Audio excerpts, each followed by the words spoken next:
Kyrie Irving says the Brooklyn Nets are looking very average right now. That after another loss to a lesser team in the Detroit Pistons. I'm Robin Lundberg here now with Ben Pickman and Corey Parson. And guys, Kyrie used two words there, but if you could describe the current state of the very average Nets in one word, what would it be? I'm going to go with frustrating because they're both more and less frustrating than they should be. More so because they should beat teams like the Pistons and the Cavs and the Wizards, but less so because they keep beating the good teams. So I'm not quite as, apoplectic about their long-term prospects, Ben.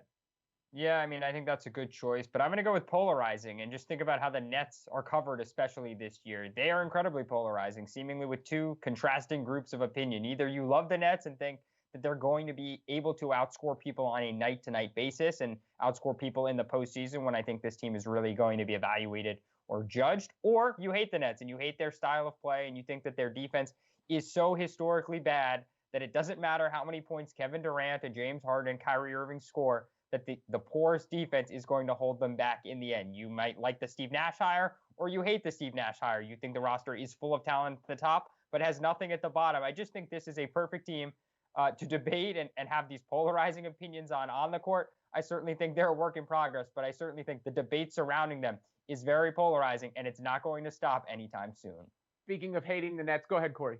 I'm one of the polarizing voices, and my word would be overrated. And a matter of fact, I'll do it NCAA style, overrated.